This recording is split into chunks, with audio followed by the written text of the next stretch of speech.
I'm Omar Issa, and welcome to Culture Study. In this episode, I'm joined by Jeff Bernat, a gifted R&B singer and songwriter, proudly representing his Filipino roots and hometown of Reno, Nevada. I've been a fan of Jeff's music for many years, and I first heard his album, The Gentleman Approach, in college after learning about him through a couple of friends, including his tour photographer and former Culture Study guest, Jordan Nicholson. Fast forward to the present day, and Jeff has been making music and traveling the world performing for over 10 years, and it was a pleasure to hear him reflect on what he's learned during the past decade, both personally and as a creative. I hope you all enjoyed this episode, and I ask that you share it with one other person who would enjoy it as well. You can also follow us on Instagram and tag us when you listen. Our handle is @CultureStudy. Thank you so much. Peace. My guy. What up, man? Jeff.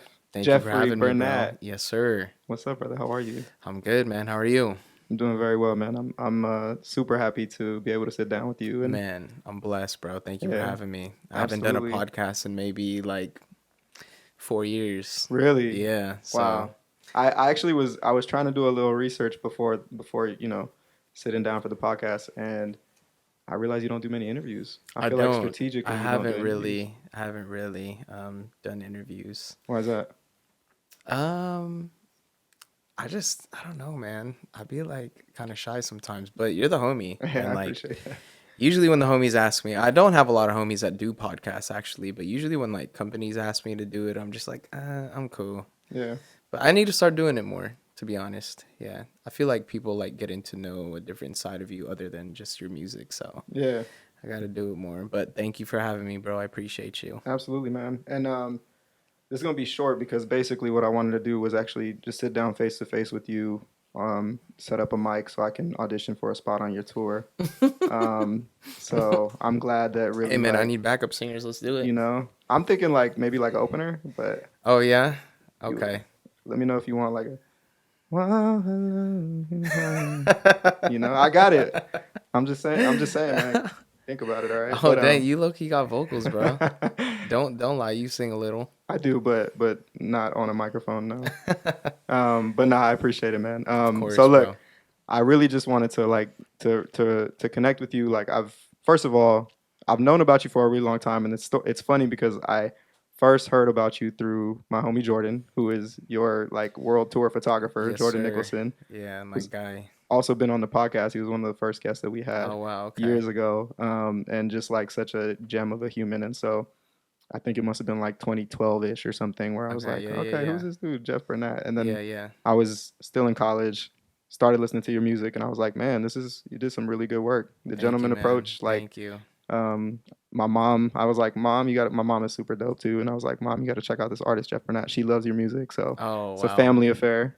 Oh, I Um, love that. and Thank you, then, man. yeah, absolutely. Shout And out to mom. shout out, Mom. I always shout out my grandma as well. So Oh, shout yeah. out to Shout Nana. out to grandma Lola. We say Lola. Lola in the Philippines. I It love means that. grandma. Yeah. I say Nana. So. Okay. But and then we randomly connected in LA, and I just Yeah. recognized your face, and I was like, oh, I know this dude. And Yeah. I since then, remember man, that. I like remember that. We were at like a little like art convention thing. Yeah. art gallery convention Yeah. situation, yeah. Yeah. Man, so I wanted to just like start off by just getting to know you a little bit, but also like understanding where you're at mentally now. Like, where's your head at? I know you're starting to prepare for tour. Talk to me a little bit about tour and what you kind of have planned, but also just maybe how you're preparing and what that Okay. looks like. Yeah. So I'm going on tour in a couple weeks. This is my first tour in years. Actually, my first show in years that I'm doing. I last time I did a show was January 2020, right before the pandemic Wow. hit. And yeah, man, I'm just very excited to get back on stage, ready to see the fans again, ready to perform my music, just ready to feel that energy, man. There's Yeah. nothing like being on stage and just having fans just sing your songs. There's no feeling like that. And I'm just very grateful and blessed, that God has kept me safe during this time and like I'm able to go back on stage and do what I do. So yeah, I'm really looking forward to it. I love that. How are you preparing for for what?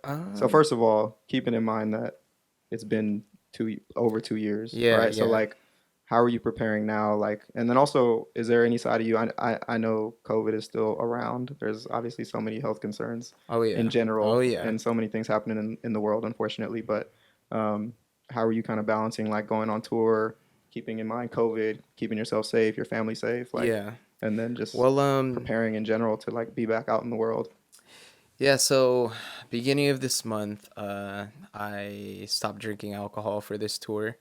I told myself I'm not gonna party or drink alcohol until I'm done with tour, just to prepare myself mentally and physically.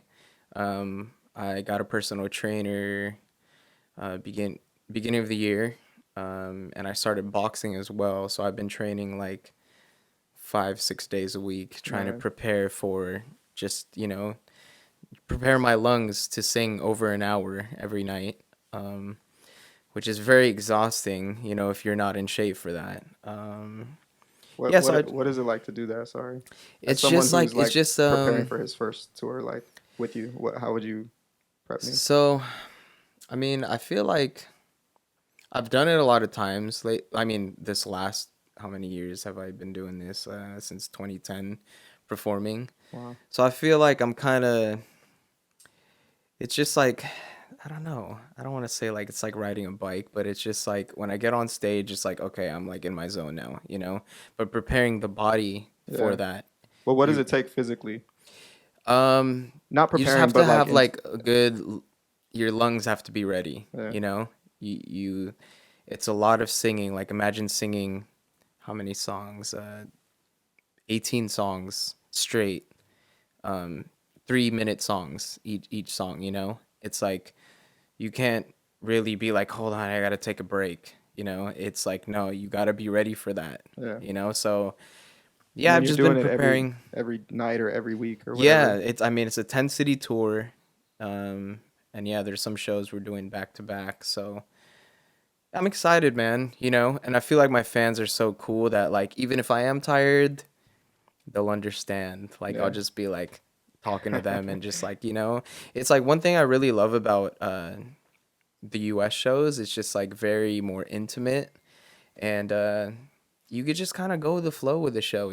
It's just like you're just performing like in front of homies, I feel. Yeah.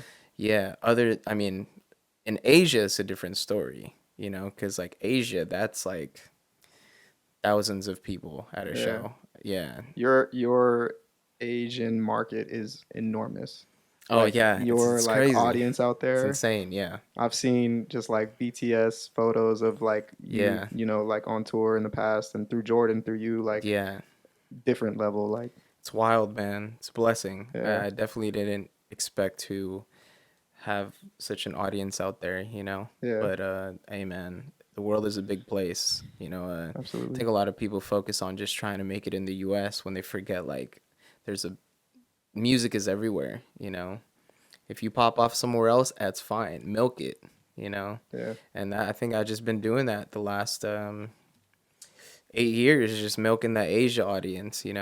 So and yeah, I'm very thankful, man. I don't take it for granted. I definitely feel like God has put me in the position to just touch people with my music, whether they need it in their low times or their high times. yeah, I just want to be of service through my music. yeah, Everything else is just secondary. But like if I am blessed with the opportunity to perform for people or to make music, I'm going to like you know take full advantage of that because I've been like blessed with that opportunity. Yeah. I love that. I do want to ask, just like we're gonna transition out of this, but just thinking about the past couple of years, what's kind of been your biggest learning throughout like COVID and just about yourself? Like, what are you kind of taking away from the pandemic and just being really stuck inside?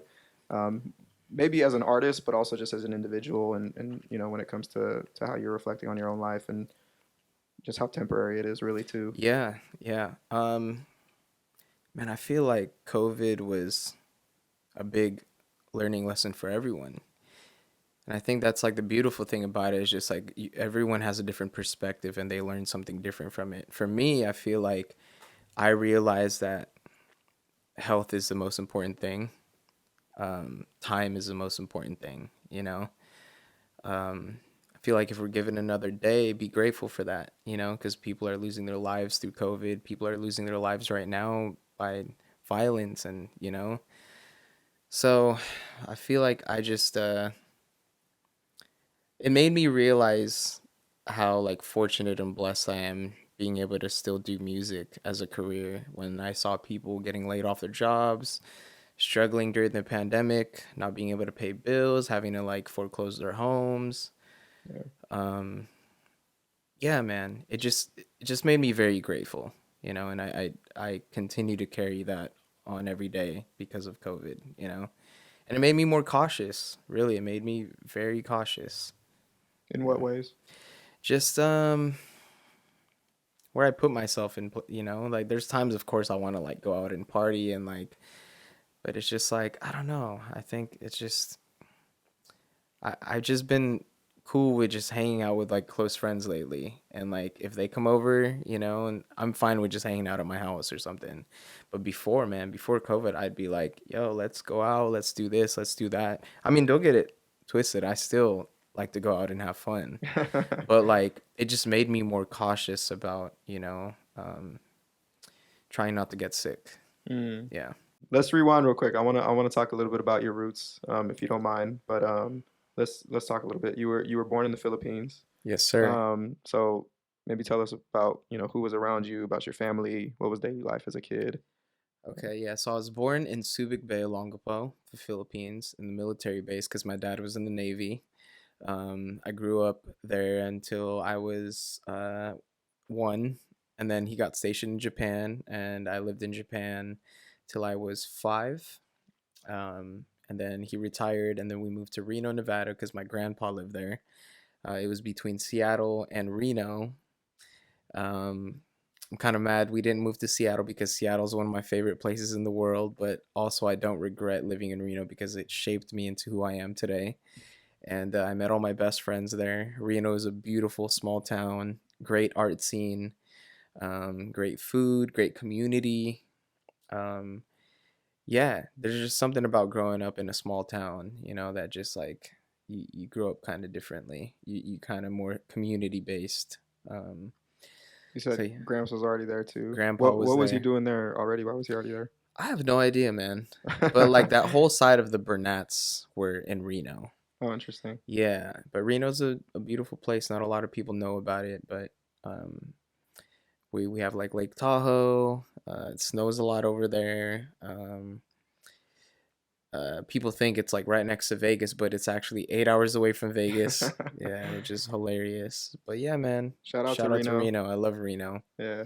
and I try to go back, you know, every couple months to see my parents. My parents are still out there, so yeah. Um, I hope you're getting compensated for shouting out Reno so hard. Oh no, I hope you're getting no sponsored by the man, city of that's the Reno. hometown, man. I always gotta live. I told myself if I ever like, you know, God willing, if I ever win a Grammy one day, the first thing I'll say is just like, yeah, Reno, like Reno, Nevada.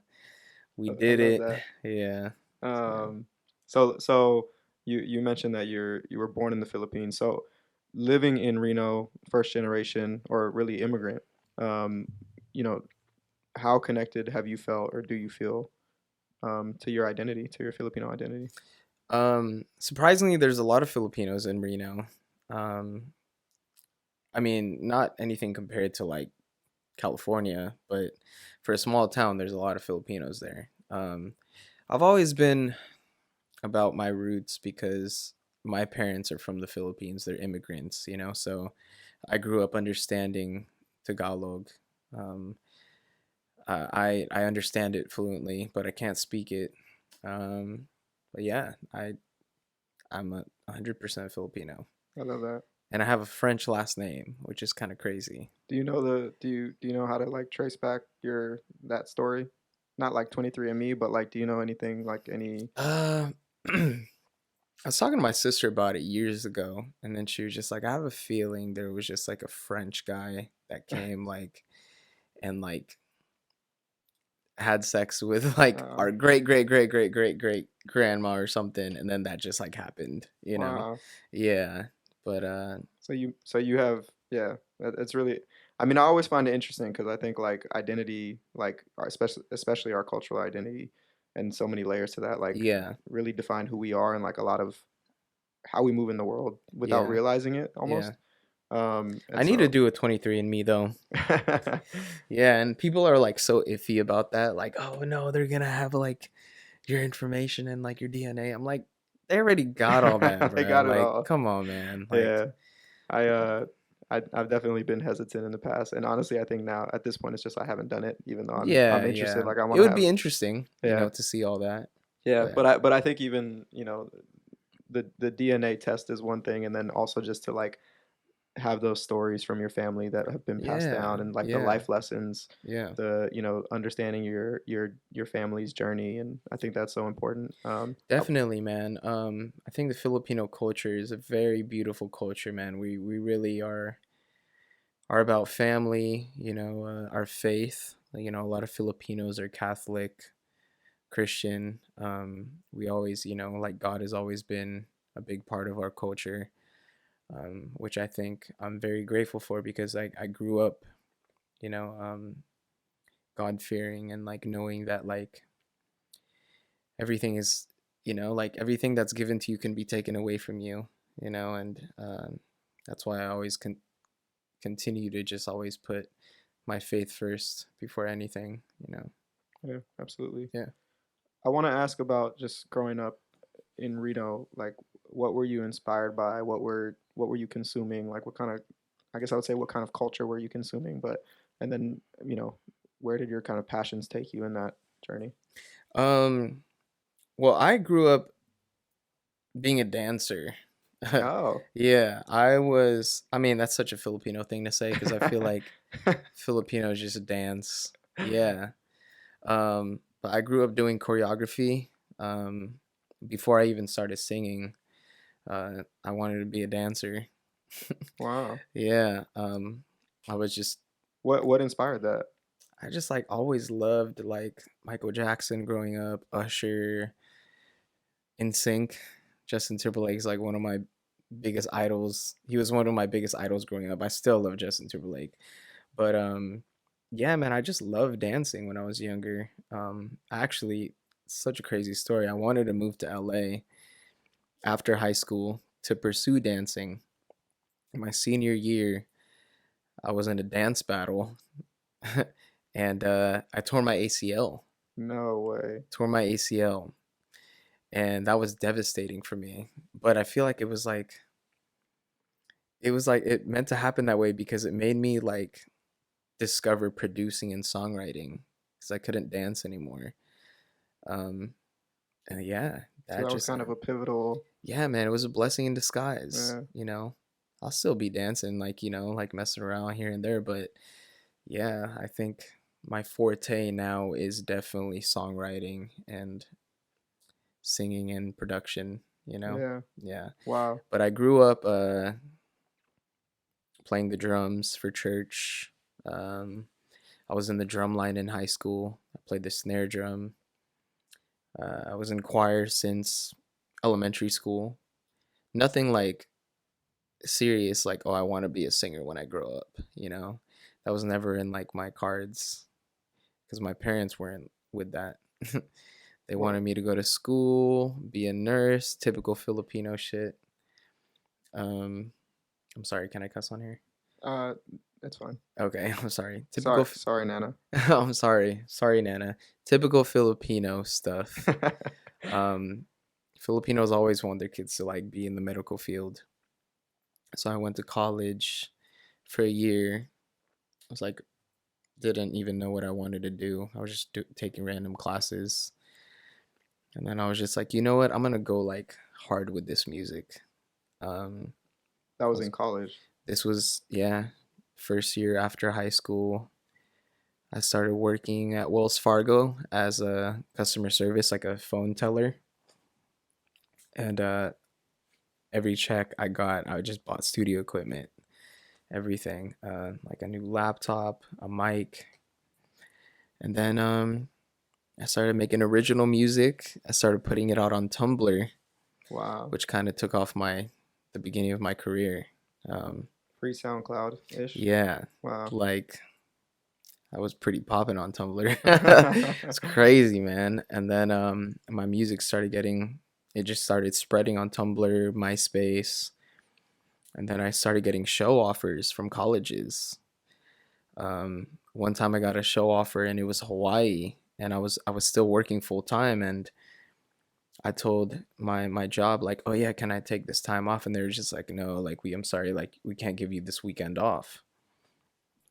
So like I went home, I thought about it, I prayed about it, came back the next day, and I was just like, you know what? I'm gonna put my 2 weeks notice in today. I put my 2 weeks notice in.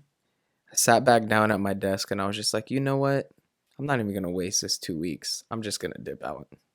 It's the last job I ever worked in my life. Wow. Yeah. How old are you? This was 2010. Okay. Yeah. So I suck at math. So I'm 32 now. Yeah, I was around like 20, 21. Wow. Yeah. When you were reflecting on your options, like weighing your options, what is it that made you like kind of so confident in, or not even confident, but just so sure that that you had to do this, that you had to pursue music, and like I this was feel kind like of I that was growing just, pains opportunity yeah. where Oh you're like, man, yeah. I mean, don't get me wrong, bro. The first like year or two was hard for me. I would have like $20 a week. I didn't want to like ask my parents for money, you know. I remember one time like I was like helping my mom fold clothes in her closet, and I just like started crying, and I was just like, do you think this music is gonna like work out? Like I'm just like I was just so frustrated because I wasn't going anywhere with it, you know. And I think now that I look back, I just wanted so much so fast. I didn't know how to be patient. My mom told me you have to be patient, you know. I was patient. I put out my first album the following year in 2011, The Gentleman Approach, my debut album. Um, I was still broke at that time. Like because you have to wait like 3 months before you see a first check, you know. That was taken off, man. That was taken off on Tumblr. That was getting plays like crazy. I actually debuted at number 5 on iTunes. wow. Yeah, on the R&B charts, like right next to like Trey Songs and like Chris Brown. It was just wild because I was like a Filipino dude on that, the only Filipino person on that. So I was just like, I remember talking to my producer, shout out Jaybird. Jaybird, yeah, that's like my right hand man till this day. My main producer. We've made a lot of music together, a majority of my music with that guy. Um, I remember the night we released it, I told him I was just like, man, like, you know, it'd be sick if we took like if this like got discovered in Asia.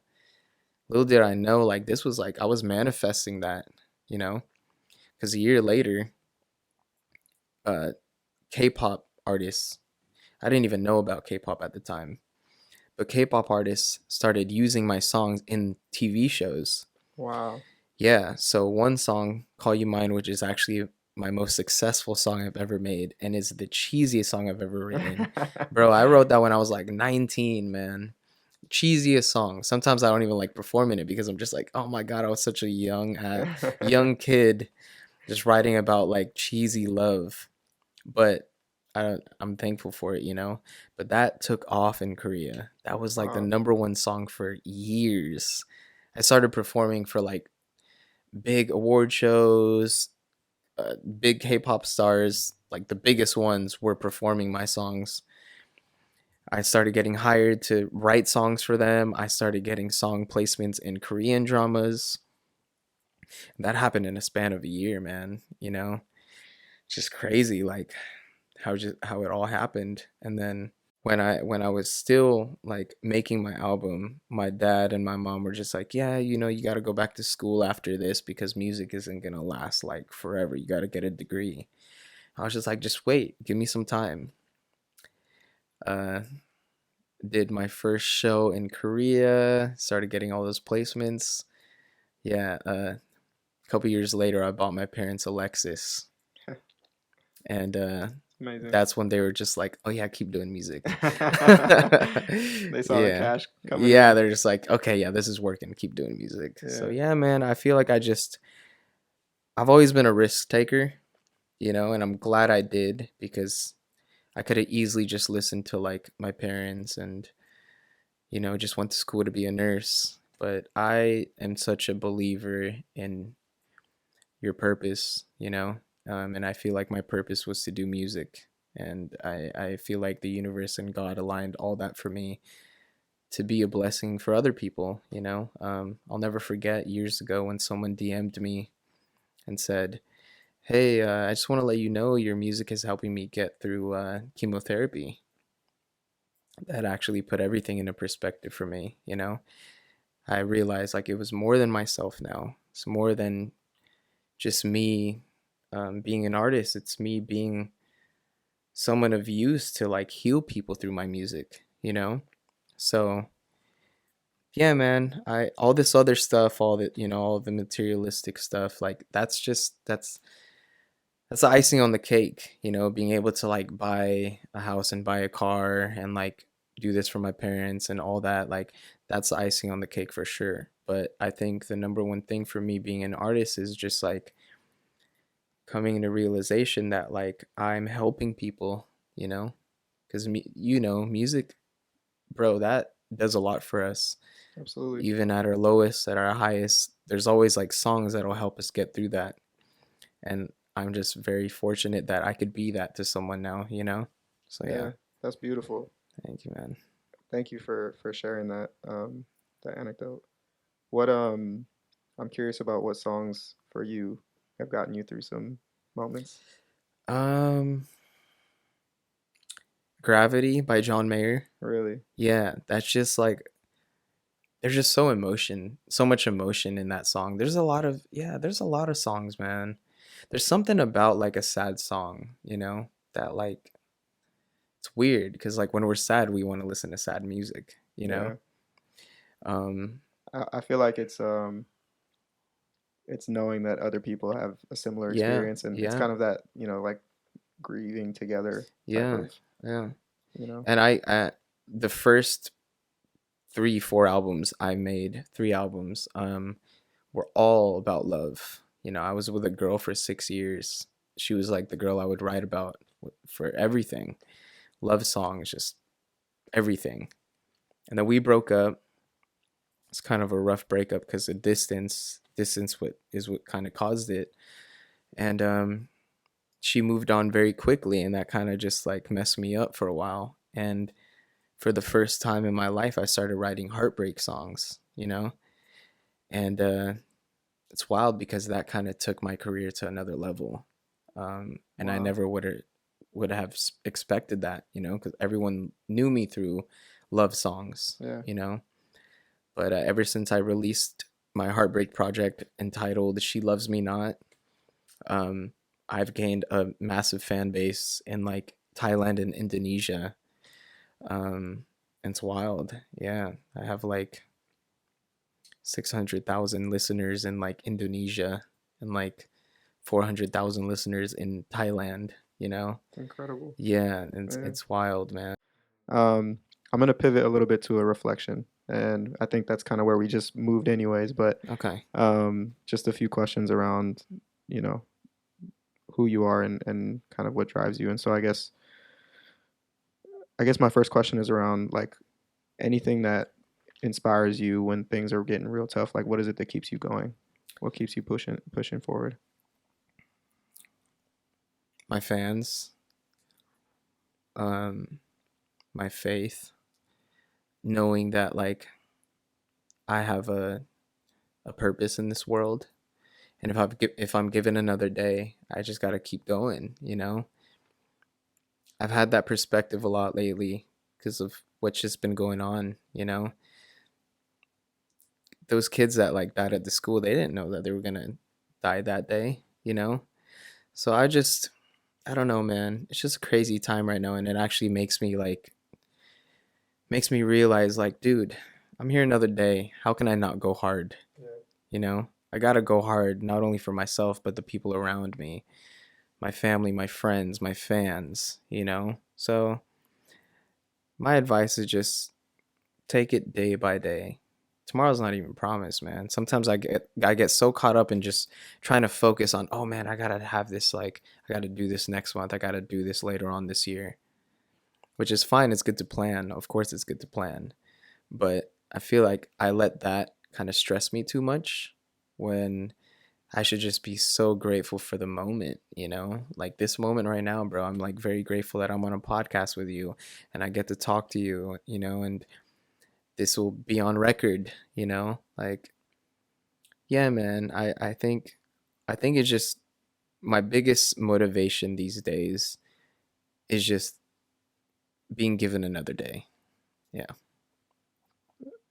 I feel like you have like a really just like focus and also like a real sense of urgency, Mhm. which has come from everything, Yeah, yeah. um, which is super, super important. Mhm. Because I think there are a lot of people who, and I'm probably guilty of it, but like see things and then also are glass half empty at times too, Yeah, and just feel yeah. like, man, like kind of that sense of hopelessness or that sense of Mhm. frustration around opportunity, around like, being where you expect yourself to be, Yeah, kind of like, yeah. so I love that that's, you're centered around like do what you can with what you have. Yeah, and I constantly always try to find things that will humble me, you know? Sometimes I'll get so caught up in like my life and success, you know? Like something could be going like right and I feel like I'm just like on a high. But then I'm driving and I see like a woman selling like flowers on the street, like, you know, like trying to make a living. It's just like things that humble me and like kind of bring me back down to earth. I always pray that God always just shows me those reminders, you know, just so that I can just be grounded constantly, you know, cuz I didn't grow up with everything, man. My parents are immigrants, you know.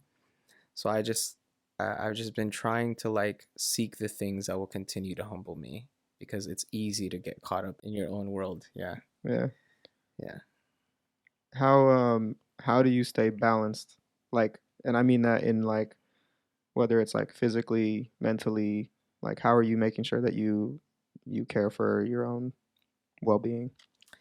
Um ever since I started training in the beginning of the year, in the beginning I was just still partying hard. I was working out, but then I was still eating bad. Um, I was on a good like spiritual level, but then my mental would be bad. Or if I was on a good like mental level, my physical would be bad. So I like live my life now.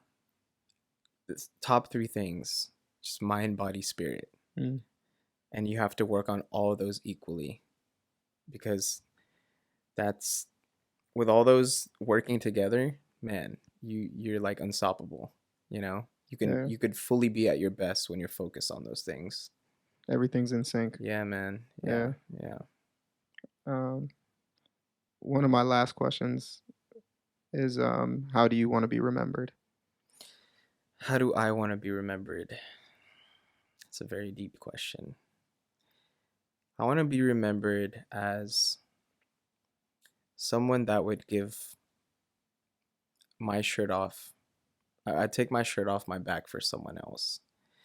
I want to be remembered a man of God, um, someone that always puts his faith first, and puts people first.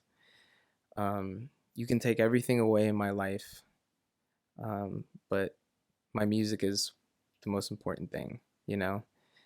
Um, Why is music the most important thing? because I say that because I've been able to make a career off of this and I've been, you know, fortunate enough to make money off of my music. And sometimes I get caught up with being so distracted by those things that I forget the root, which is my music. But then I just tell myself, like, you could take all, if there's things that you could take away in my life, go ahead, take all that away. Take my cars away, take everything away from me, my clothes, my shoes. But as long as I have my music, that's all that matters. So I want to be remembered as an artist, you know, like someone that just at the end of the day just loves making music, loves making music. I love it. I want to make music till the day I die. Um, yeah, I just want to be remembered as someone that just loves love. I just want to be someone that continues to just love everyone around me. You know, like Don't judge me off of what you see on Instagram or like all these other things that you see. Like, forget social media. Get to know me through my music. Get to know me through my lyrics and the pain that I've gone through. And if I leave this world, God only knows I have my music, that was left behind that people can listen to. Play my albums from beginning to end. You'll see my story, you know. So yeah, I just want to be remembered as a pure artist that loves God and just always put his faith first. Yeah. I feel very confident that you'll achieve that. Like, you just super. It's just been such a pleasure to talk to you because just I think the grace and how you approach everything is really like it's refreshing. It's really dope to see. But also, as someone who's gotten to know you a little bit, like I really appreciate the way that you carry that. The way you Thank you, carry bro. yourself in the world. Yeah. Yeah. And of course, I'm also just a fan, like purely a fan of your work as well, and Thank excited you, to bro. to Thank see you. the continued success. We're gonna wrap it up with rapid fire real quick, Okay. and this is something new. I just I just have questions for you that we're gonna knock out. Okay. Top three songs of all time. You said Gravity must be one. I'm assuming it must be one. No, that's not in my top three. Okay. Man, top three is so hard. Top three is so hard. That's definitely in my top 10. Okay. But I didn't ask about top 10, Jeff. So Yeah. I'm just playing. Top three, Just Friends by Music Soul Child. Um, oh What comes to mind? I man. know you're playing with different. There's definitely songs that are coming to mind. I'm just gonna start naming like a bunch of favorite songs. I Wanna Know by Joe. Al Green, Let's Stay Together. Um, uh, Rock With You by Michael Jackson. Yeah, it's like more than three, but I you get love where it. I'm going. I You get see where you're my going. taste. You see my Yeah, taste in music. yeah, Yeah. yeah. Dream collaboration. Dream collaboration. Music Soul Child. So, favorite piece of advice. It's so hard. Um, just be of use. Be of use. Least favorite piece of advice. Have you ever had bad advice given to you? Um. Oh yeah. Let's get this money. Mm, Yeah. solid. That's good. No, I'm kidding. I Yeah. like that. I mean, Um, like, there's just a lot of meanings behind that, It's just like I get it. Of course, we need money to survive, but don't let money control you. Yeah. um, someone else we should invite onto the show. Someone else. Jaybird, my producer. Love that. Yeah. And yeah. Any last words? Any last thoughts before we close out? Um. Crazy world, but let's be the light in the darkness, and just be grateful for every moment that you have. If you're given another day, wake up with that happiness and that joyfulness of just being able to open your eyes. You know, if we have that mindset every day, we'll slowly just make a transformation in our communities. When we make transformation in our communities, that'll just carry on with the nation. Then it'll carry on with the world. It's like it's all mindset. And we all are alike more than a lot of things like to separate us, politics and race. We actually are all connected if you really think about it. So I hope and pray that people would just get out of the mindset of being divided. Yeah. Yeah. I think there's beauty in our diversity, but there's also a lot that connects us, and I think Yeah. it's okay for both those layers to exist. We can Yeah. still feel connected to who we are, Mm-hmm. and we're all different, but Yes. we also have, yeah, like you said, more alike than Yeah. different, which is kind of the ethos of culture study and the Yeah. podcast. So, And I just want to say thank you, bro, for inviting me on here. I'm very Of course. grateful that I met you.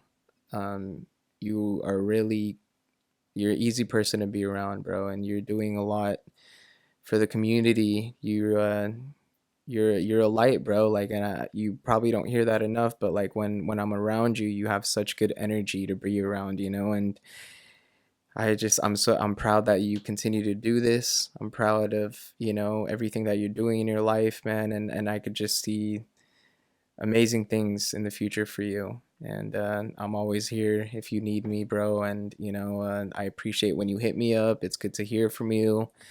Um, and yeah, man. We'll run it back one time Absolutely. again. Thank Maybe you. like after my Asia tour next year or something. You know? We'll do a follow up. Yeah, I definitely. love that. Thank you for the kind Of words. course, Thank you for bro. being on the show. Yes, you're a blessing, Um, man, and continue to do what you do, bro. And you know, you always got my support. appreciate you. And the Yeah, feeling is 100% mutual. thank you, bro. Um, have a good rest of your day. We'll connect soon. Likewise, man. And Thank you. yeah, man, be well. You too, brother. Thank you.